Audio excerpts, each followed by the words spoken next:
Assalamualaikum warahmatullahi wabarakatuh. I'm Anissa Cahani Maulida, and in this video I would like to summarize and also analyze a short story entitled Down and Out in the Year of 2000 by Kim Stanley Robinson. This story followed a protagonist named Lee Robinson who lived in a small and dirty shelter in a hot summer day in Washington DC, America. He lived there with his girlfriend named Deborah, who has been sick for a long time by an unknown disease.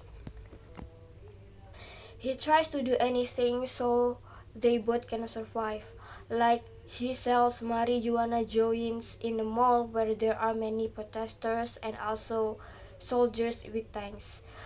At the same time, he also plants many plants in one of an abandoned buildings in an area named No Man's Land, in hoping that he can sell the plants when the plants grow older and taller. But later, his plants were stolen by someone unknown, but he assumed that the thief was someone who have a close relationship with him, like the neighbors. And after that happened, he has nothing left, and then he decided to debt to his neighbors, his another neighbor, so Lee Robinson and Deborah can eat. After he been through many things, he decided to do a busking using an instrument called kazoo. And when he did that, he get $1 by a fancy man, and he decided to, oh okay, I want to do this later on.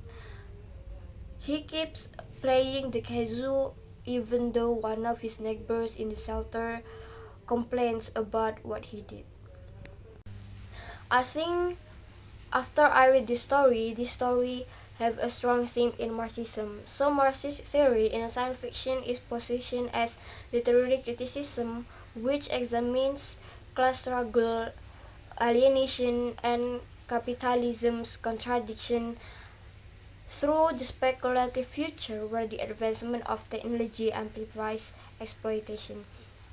Here the protagonist, Lee Robinson, and his girlfriend remain alienated and poor in the middle of the technology advancement where the existence of cyborg, condo fortresses, and spy television is not something new. This technological advancement is not something new for them.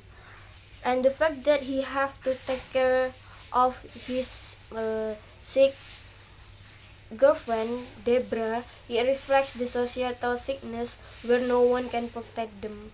The state is felt to give him and her a safe space to live. Besides that, he have to do anything, any labor just to survive.